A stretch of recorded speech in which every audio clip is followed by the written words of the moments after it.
You're listening to the ESO Network, your station for all things geek. Hey there, welcome to episode 192 of the Soul Forge podcast.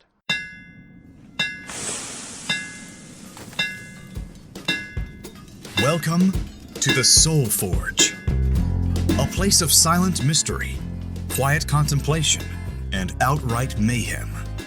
Join your host, Sean Vanderloo, as he guides you through the adventures of living. Together, we'll talk about life and love, sex and dating, joy and heartache, memories and loss, and so much more. Don't worry, it's not nearly as pretentious as it sounds.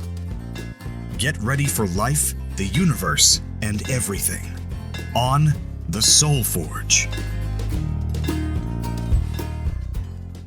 Hey gang, welcome back to the show. It's Sean, and this week I have a very special guest. It's a long time coming. It's Mike. He's the head of the ESO Network, and he agreed to be on an episode of Soul Forge. How are you, Mike? Good. $5 is $5, man. Thanks for, paying me to come on. I do what I can to keep my people in the loop, right? So. Oh, of course. Yes. And, it's always nice to go on to other shows on the network, and especially when they go, hey, Mike, I'll give you a little something if you come on my show. And it's like, okay, that sounds perfect to me. Right? Yeah, I bribed you with some pop vinyl figures. Exactly. And, I will not say no to almost anything. That's how Darren's got on our podcast, so it's okay. Yeah, I see. Okay. All right. So you picked the topic this week, actually. Oh, I did. And it's something I've always wanted to talk about on a podcast, but it's always been a little more sensitive because, a lot of divorced parents go through this. And Sean, knowing what you've gone through, by listening to your podcast or us just hanging and talking at times, that, being a divorced parent is always difficult. Yes. But sometimes the relationships between the two consenting adults who are the parents, sometimes really good, sometimes great, but other times it's for crap. And basically, you have troubled communications. There's a lot of anger and hatred and bad feelings. And a lot of times it's put out on the children. And the children are the ones who suffer because of stuff like that. And so we're going to talk today a little bit about parental alienation. Yeah. And I think I've experienced both sides of that. But it's not something that I've researched because I figured I would learn from you. That's what the podcast is about, learning from guests and learning different things, teaching the audience. So why don't you tell us a little bit about what parental alienation actually is? Parental alienation is, I don't have any websites up in front of me. This is just off the top of my head. Yeah. So I'm not giving you legal terms. I'm not giving you terms that a lawyer or, even Webster's dictionary would come up with. This is just you and I talking. And basically, parental alienation is a lot of times when you go through a divorce, one parent tries to keep the child that is by law away from the other parent. They're going against what the lawyers are saying, what the judges are saying, and a lot of times the one parent is held in contempt of court because of it, and also depends on how much a parent wants to fight for the right to see their child.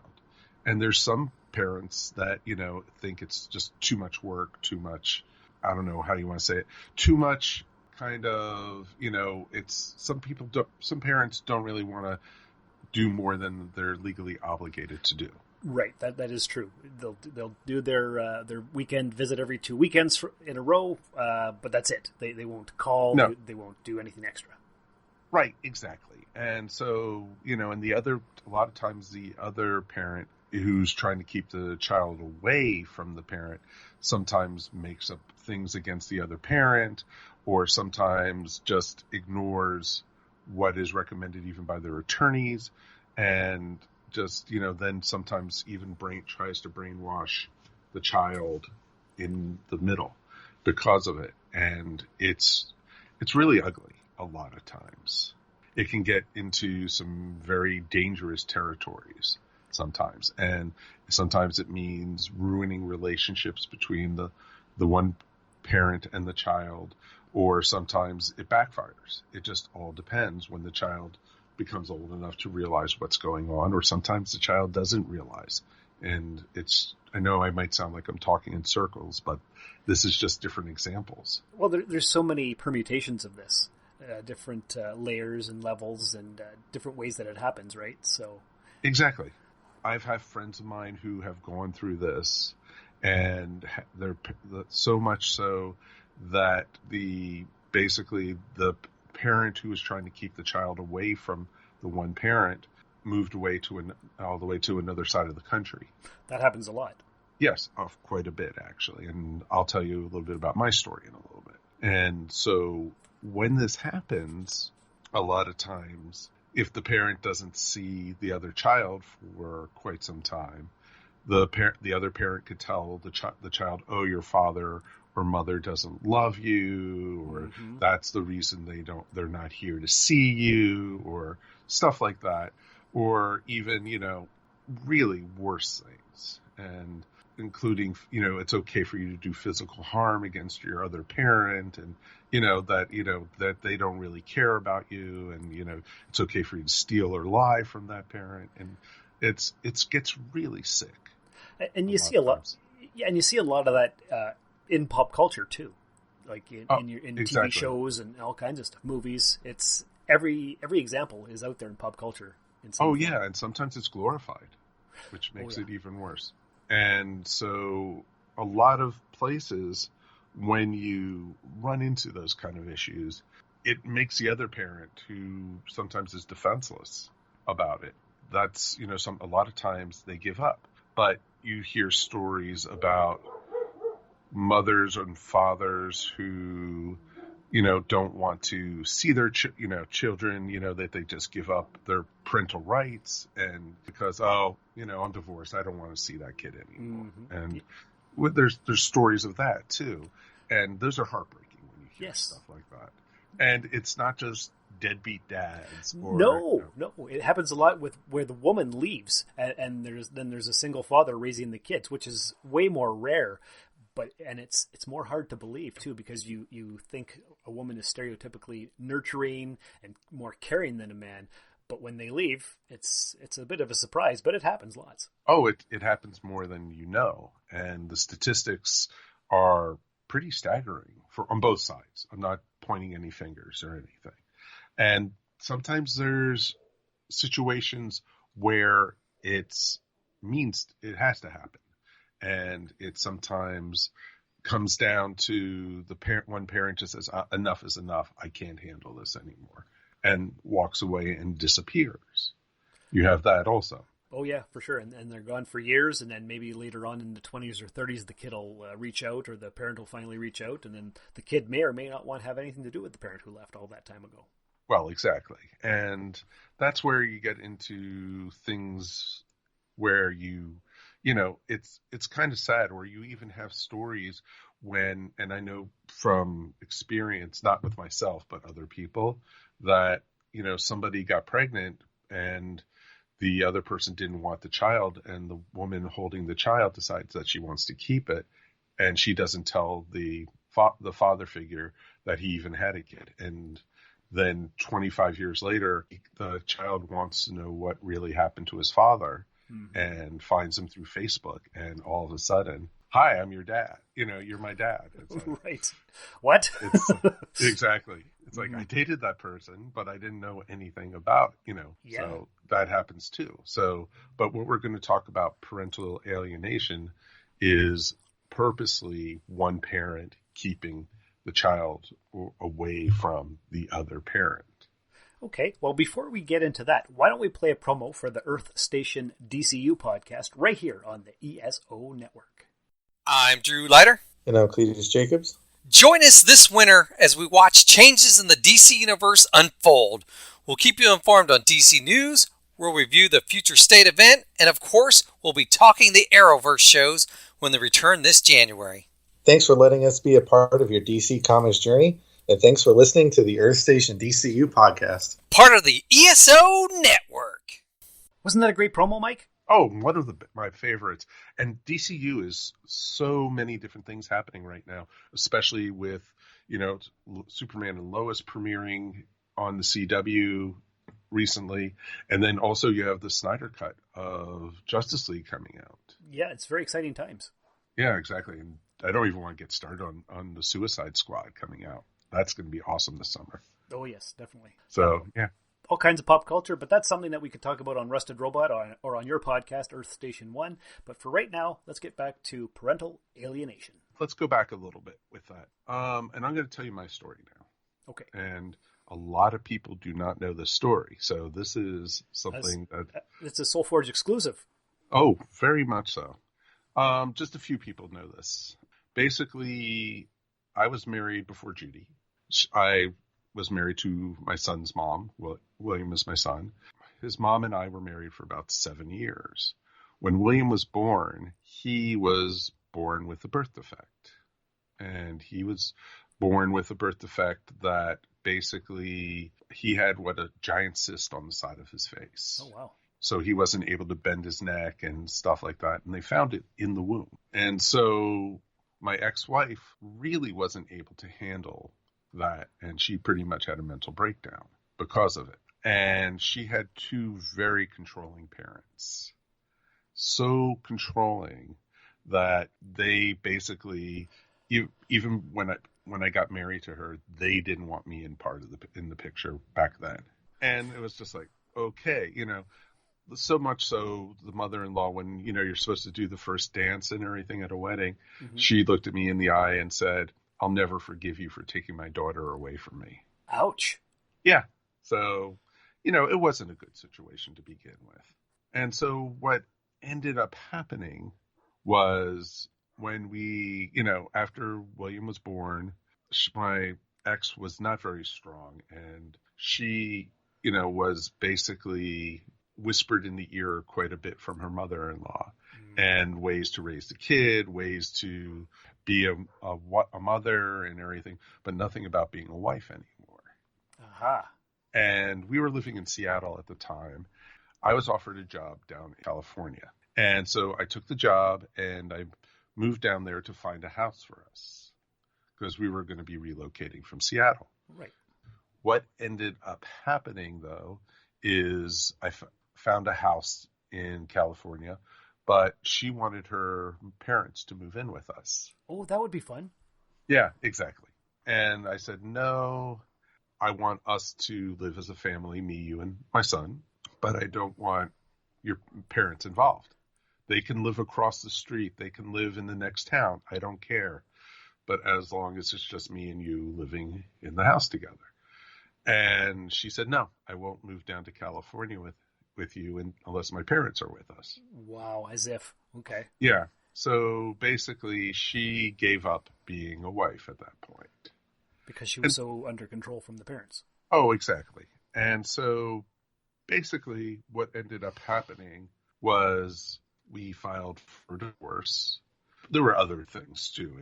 That wasn't just the only issue. We got, my son already, when we separated, my son was only 1, so he never remembers mom and dad together. Right. So that was a very positive thing, comparatively. And so what ended up happening was we divorced, and I guess I did not have the best attorney in my divorce the first time.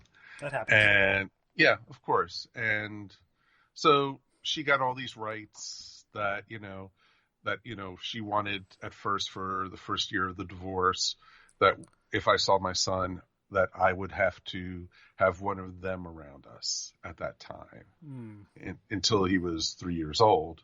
And then after that, he could do overnights and everything. We'd have a set schedule. So about 2 weeks before his 3rd birthday, I get an official letter from her saying that she was moving to Georgia because of work. Okay.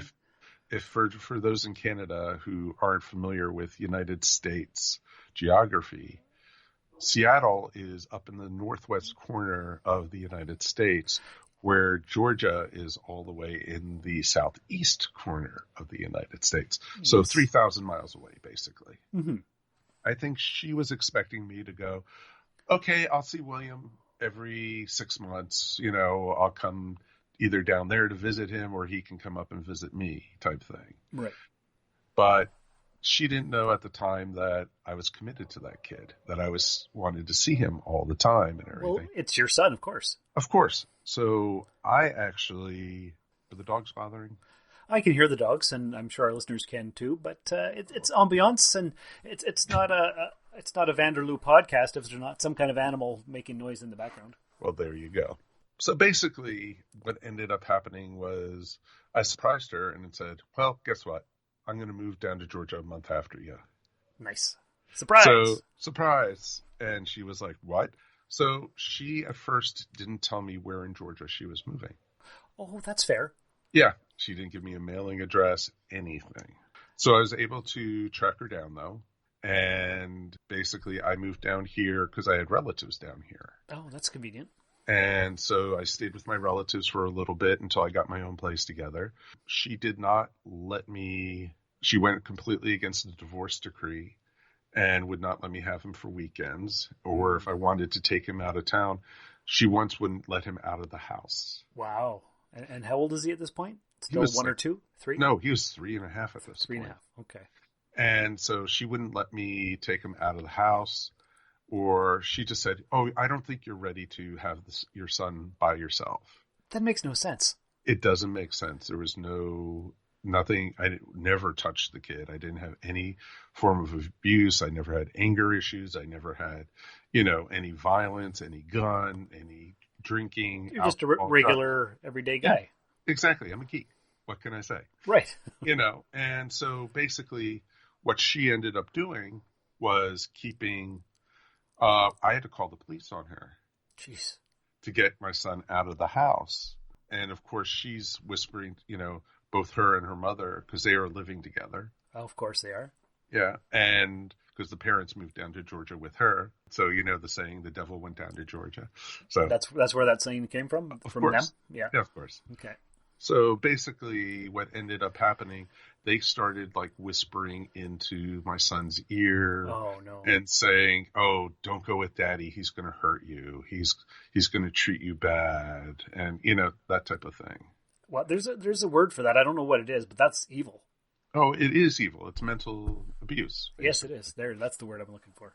And so basically what ended up happening is, like I said, I had to call the police on her, but the police would not get involved because it was a domestic issue.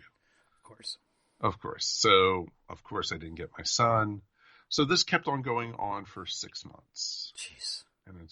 And during this point, I had met Judy and we had started dating. And we started getting more and more serious. And so this is like it's kept on going on. And Judy had met William, and finally we got to do one overnight. And William was kicking and screaming, thinking that we were not going to take him back to his mom. Oh, gee, okay. Because he was brainwashed. Yeah, he was brainwashed, thinking that I was going to keep him and I was going to take him away.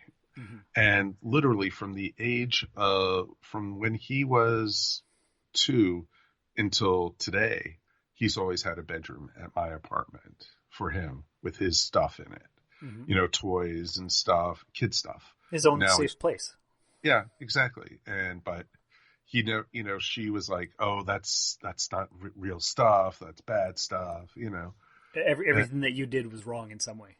Oh, of course. And not only that, anything she was spoiling him, anything that I got for him, she got something else. Better. Mm-hmm. I bought a PlayStation, she bought an Xbox. Mm-hmm.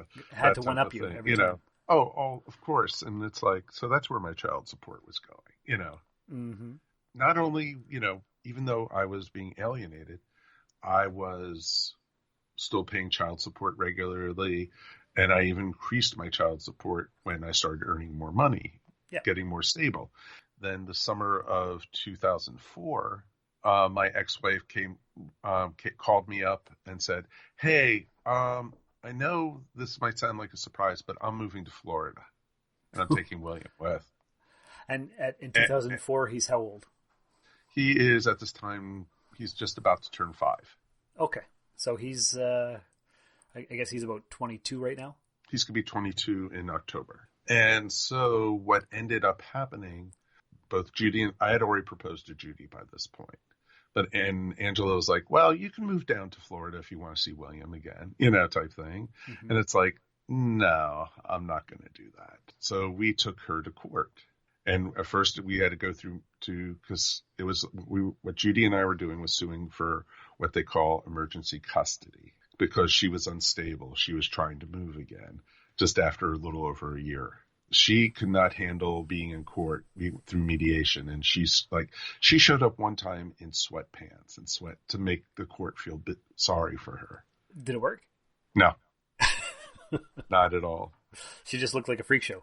Yeah, pretty much. And what ended up happening is Judy and I actually had to get married early because of, we had already, we were already engaged and we were about to move in with each other. Mm-hmm. And my attorney said, Mike, you guys are already engaged. You already have a date, but why don't you guys go to the courthouse and get married early? Because when you go to court, it'll look better when we say we want William as ours and Judy's been great through this whole thing. I couldn't have asked for a better partner for that. Mm-hmm. And everything. She was supportive. She saw through them right away, the whole thing. Yeah. And she knew what was going on. She basically, was like, but I want my wedding, type thing. Well, yeah, of course. But the attorney said, it's just a piece of paper. It's just a date.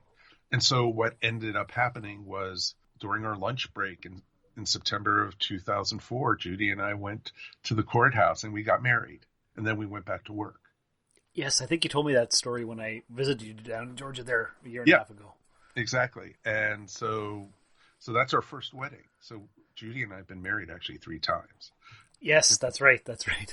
Because we got married, the official, church wedding, and then we had, which was the April after that, and then we got married by Elvis about 2 years ago. Nice. In Vegas. It was awesome. Oh, I bet it was. Yeah. So, but what ended up happening is we did go to court and we were awarded full joint custody. Good. We had to make all decisions together with the ex. We had to, any school, anything like that. And she tried from that point on to sabotage anything that he was going for. I'm shocked. Yeah, I know.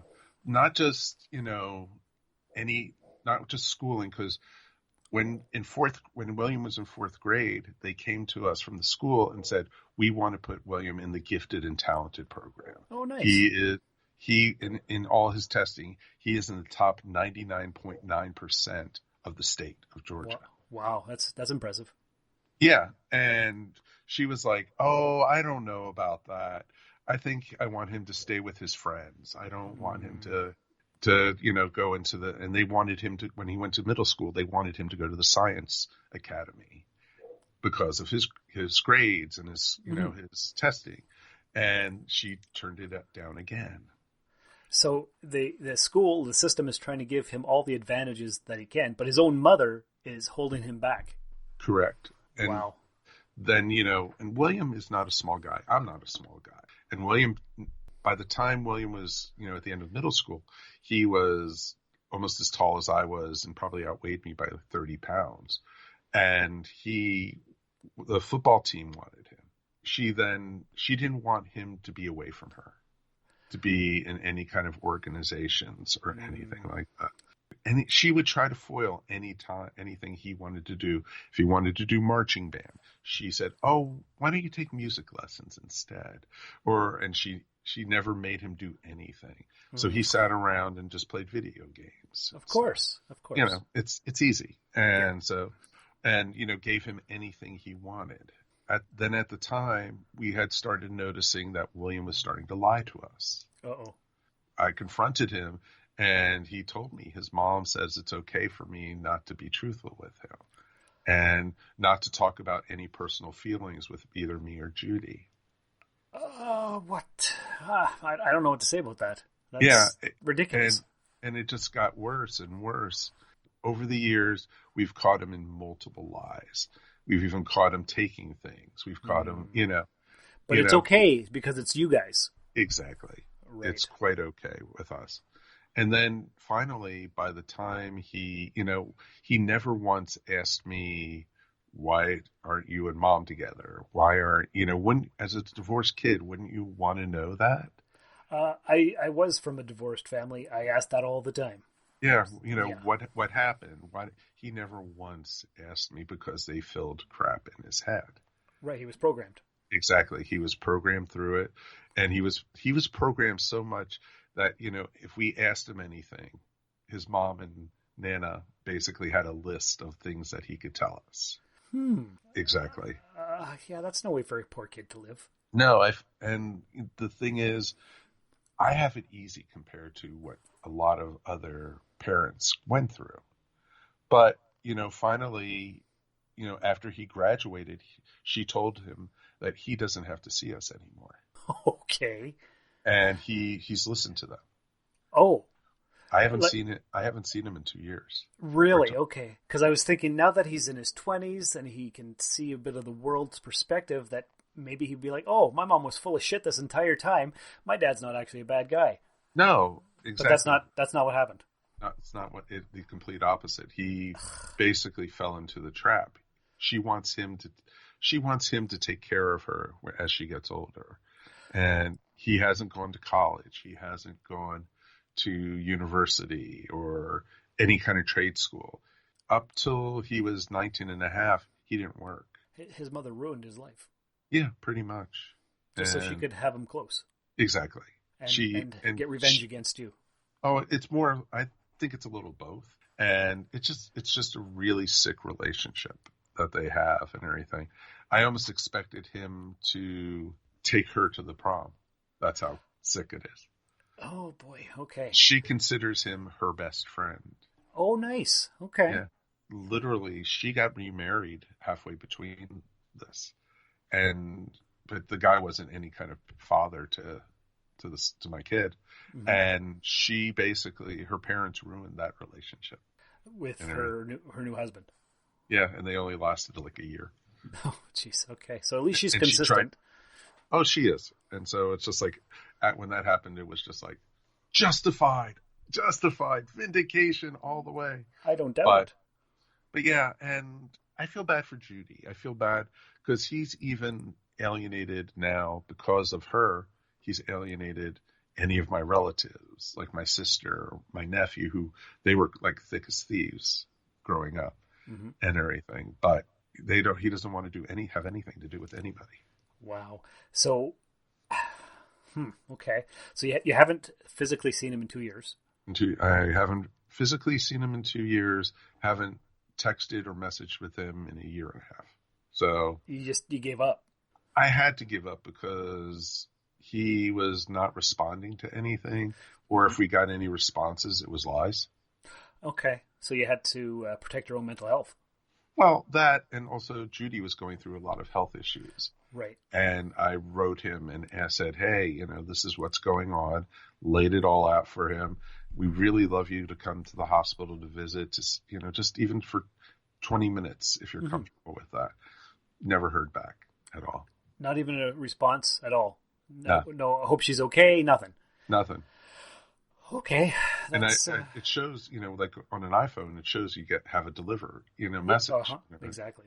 And so I know he's read it, but so after that, and I wrote him like one other time after that, it's like, okay, this has gotten to the point where you have your life. We're here for you. You know where we live. Mm-hmm. You're always welcome. You're always part of our heart. And that's the best way to do it. Well, that's all you can do. You have to leave it up to him because you've put yourself out there time and again, and you can only do that so much. Exactly. And I didn't want to be one of those parents that just saw their kid once a year or never, and everything. I wanted to be part of his life. And there's a lot of other things I'm skimming over just because I know your show's only limited and I can go 4 hours. Well, you know what? We could have a special longer episode. We don't necessarily have a time limit. I like to keep it around a half an hour, but they've gone longer. I've had hour-long shows. So. Yeah. But yeah, so it's tough because, like I said, I feel lucky in some ways because I had 18 years with him. And I watched him grow up, and he became a very fine young man. And he is hopefully come to his senses someday. You know, hopefully he'll date somebody or he'll see somebody, you know, like, or woman, man, I don't care. You know? Right, but he'll get more perspective on life. Exactly. Maybe his partner will say, hey, you know what? Everything you've told me about your dad, I think you should give him a call. Yeah, or, you know, someone said, what happened to your dad? Oh, he's a jerk. He's an asshole. Why is he a jerk and an asshole? And he can't give reasons. Because there are none. No, exactly. And he was programmed. But, you know, it was interesting. And I've not even told Judy this. The last time I went to lunch with him, we just talked about very superficial things, video games or stuff like that, and comics and movies and stuff like that, but nothing in deep, because every time I would try to talk to him about that, he would graze over it. And I kept on thinking, is he that shallow? And I know he's not. He can't. But that's the persona that he has. Right, because that's what his mom has told it's okay to be with me. Exactly. Yeah. So he could be totally different with other people, but you don't Right. know. Exactly. So what advice would you give to somebody who's going through something similar that you went through all these years? My main word of advice, truthfully, is don't give up. Keep pushing at it. Keep trying to build a relationship.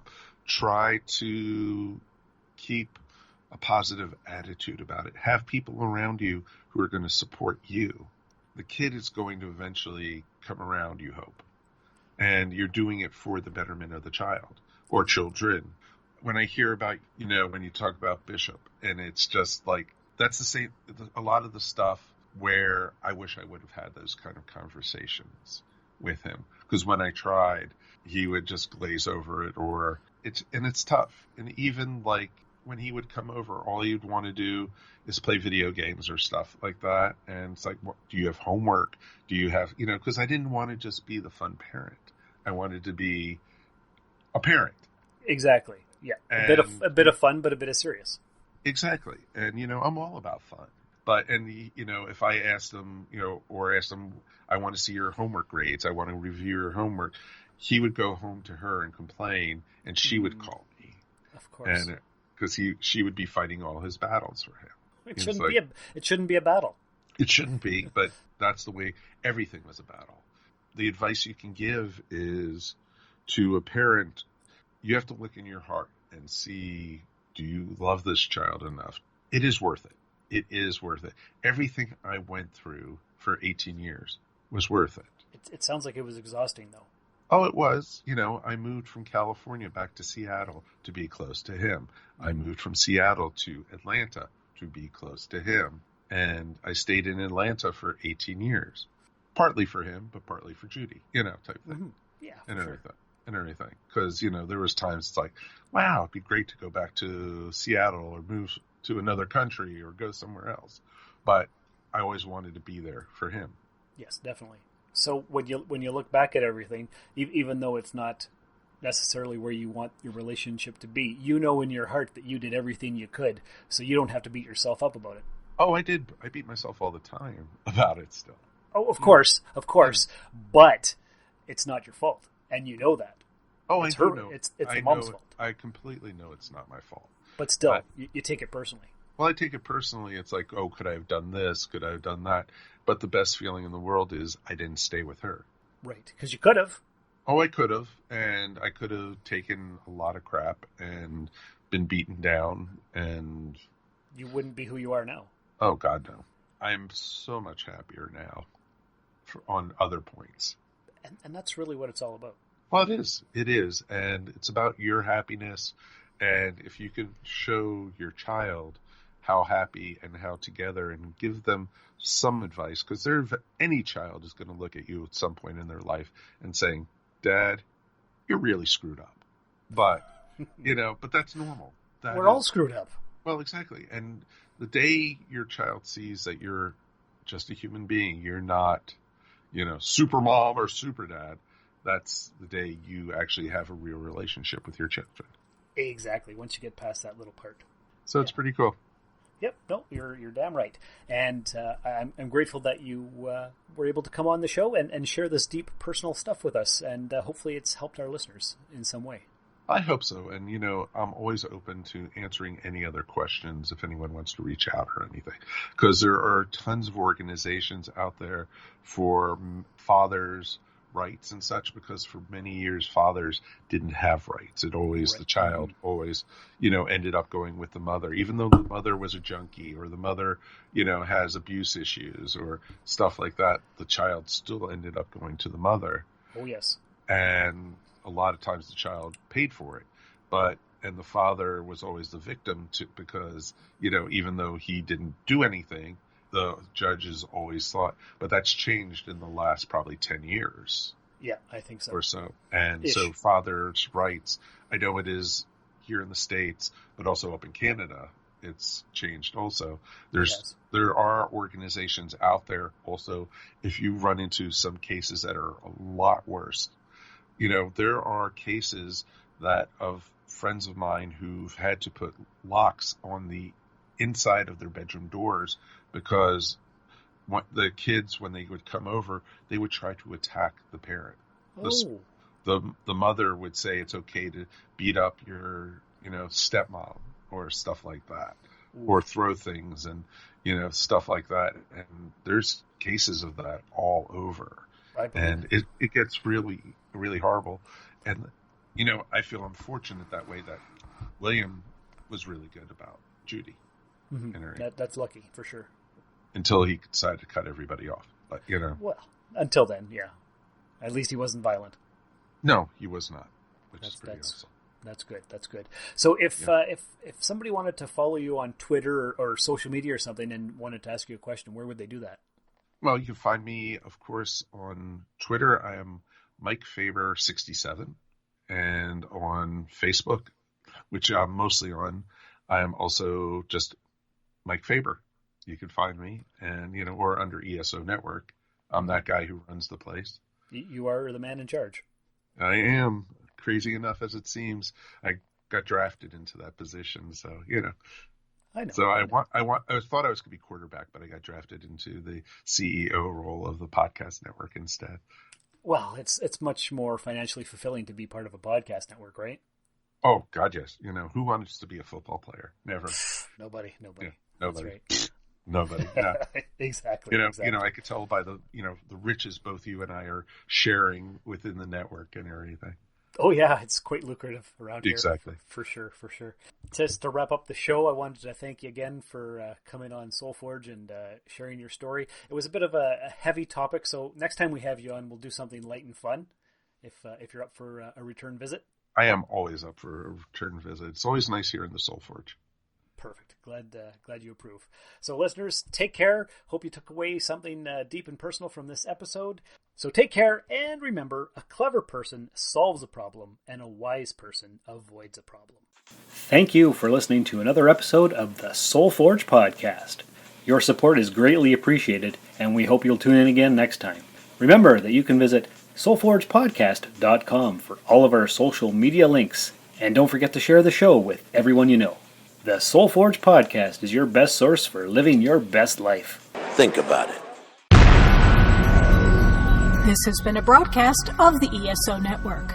Be part of the crew and help support our shows by donating to our ESO Patreon or by shopping at the TeePublic store, which can all be found at www.esonetwork.com. The ESO Network, your station for all things geek.